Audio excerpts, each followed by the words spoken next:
Hello and welcome to another video. So thank you so much for joining me today.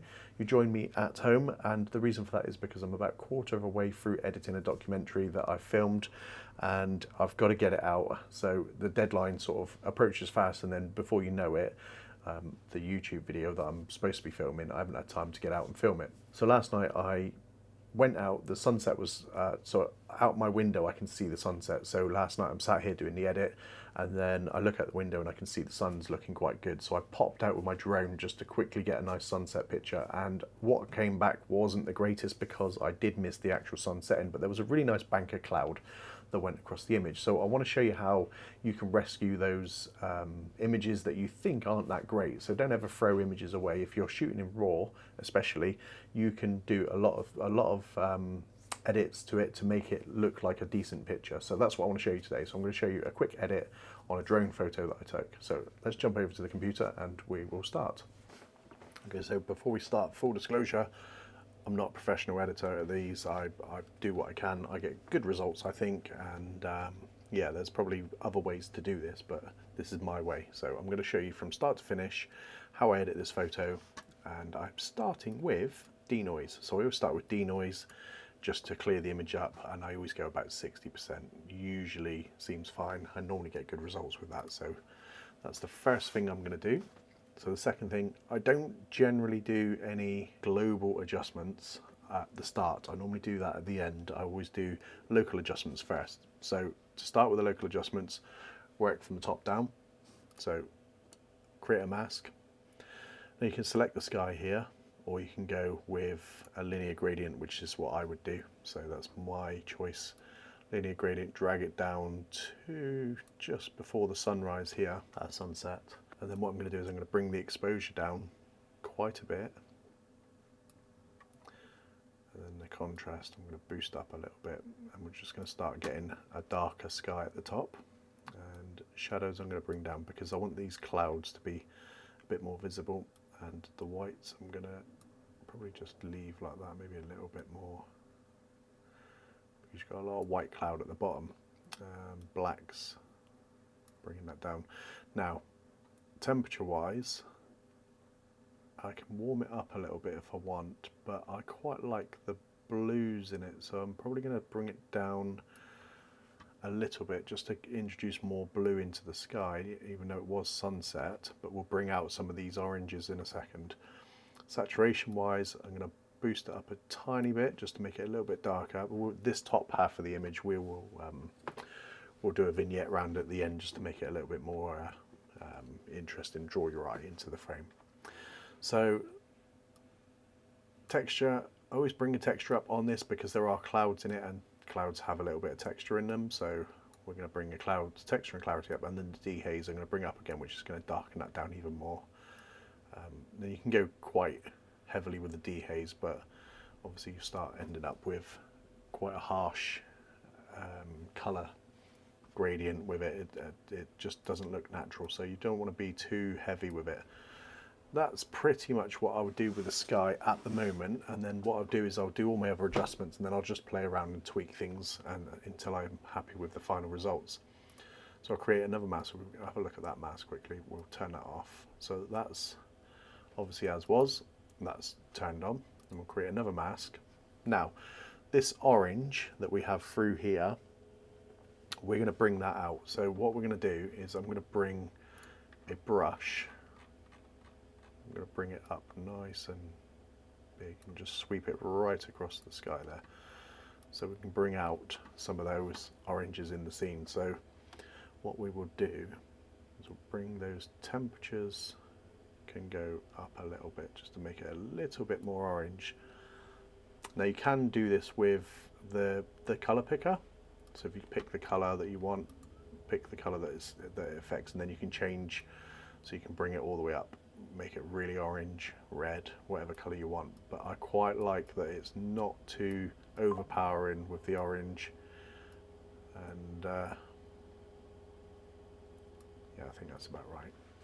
And it just brings it in nicely. You don't want it like really heavy on the eye. I think you don't want it, even though you want the eye to be drawn towards that, you don't want it overpowering, and it just doesn't look right.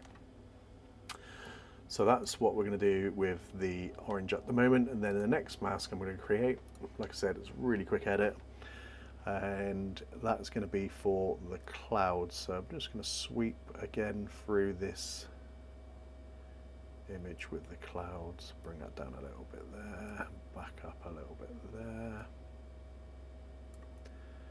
back down just to think, and back up at the end. So that's pretty much the cloud selected, and I'm going to bring the texture and clarity up on those clouds, which is going to define, you're going to see all the defining edges of the clouds, which is quite good. Dehaze, and you can bring that up a little bit and it will give you a bit more contrast in the clouds, but I'm going to bring the contrast up anyway. It's going to make it that little bit darker, but it's going to produce darker edges around the edges of the clouds, which you can see that start to form around, and it gives it all that detail, which I quite like. So that's probably all I'm going to do for that for a second. And then we're going to bring another one, a brush. Now what we're going to do is we're going to select all the land. And then what we're going to do with the land is, as you, like I said, it's a quick adjustment, it's a quick edit, but generally, like this image was quite dark, but it still wasn't losing any detail, so the highlights and the shadows weren't crushing up, so we were getting quite a bit of detail in the mid-tones, and that will play to our strengths because we'll be able to get some detail out of this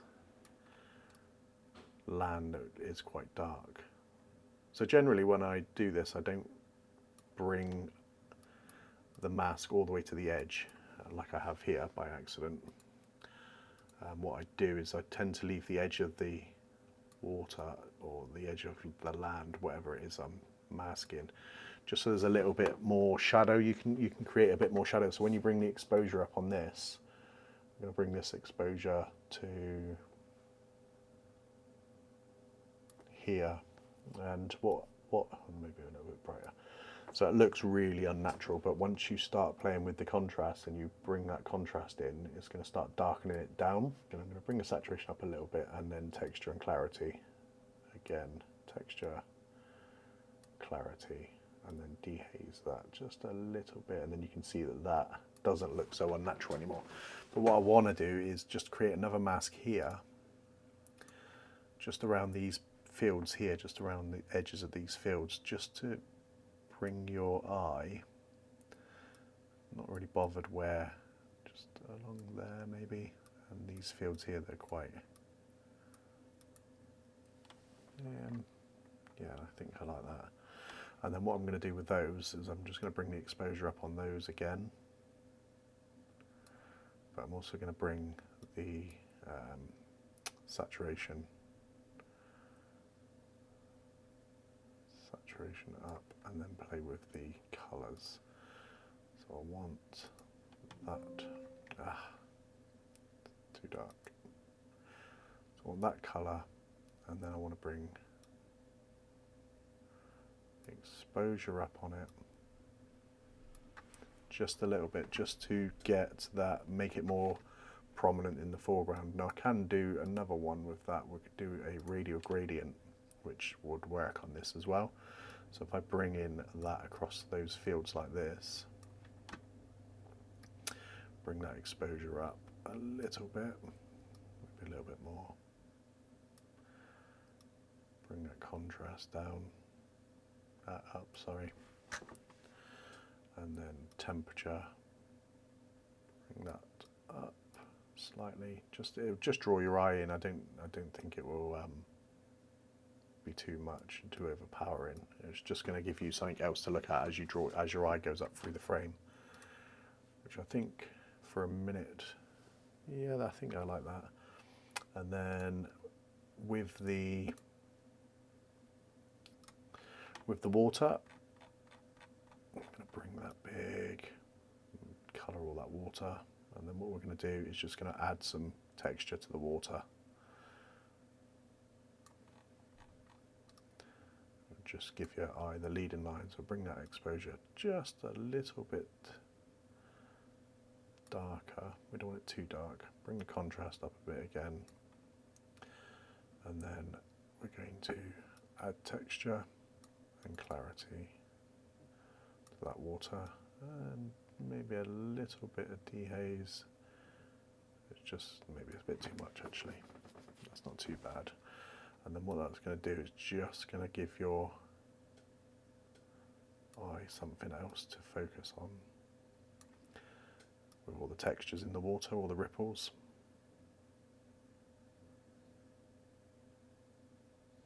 Like so.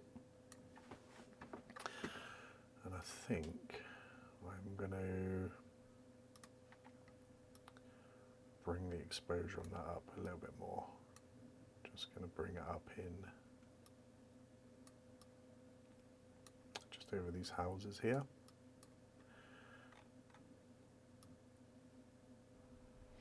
Yeah, and then maybe what we should do is pop a radial gradient on there just to see what this is going to look like once we pop this on and bring it out to the edges like that. So then we're going to invert that. We're just going to bring that exposure down for the whole image, just about there. Now we need to address the luminance of this. I think we need to make this this bit a little bit less bright and this a little bit more interesting. I'm going to use that brush. I'm going to bring that exposure down. I still think these fields need to come a little bit more saturated, I think. I'm going to bring that up a little bit. And then maybe a little bit more brighter.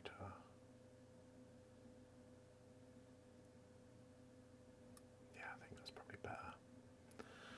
Increase that brightness a little bit. And then, yeah, I'm pretty happy with that. I think that's probably close to a good edit when you consider the differences between what it was like before and then after. So that's the edit, that's the final finished picture, and there's the difference before and after, and I think it's quite good. Like I said, I could spend a lot more time on detail and a lot more tweaks that I would make, and I would just keep making those little tweaks until I'm happy with the masks, and sometimes I'll get rid of a mask completely and start again. And it takes me, I would say, probably an average of about 45 minutes to an hour to edit a photo the way I like it. If I'm doing a quick edit, I could probably get one done in, I don't know, 10 minutes. But you can tell that they're a 10-minute edit. So let me know in the comments how you do yours and how much time you spend on your edits. And it just leaves me to say thank you so much for watching, and I'll catch you on the next one.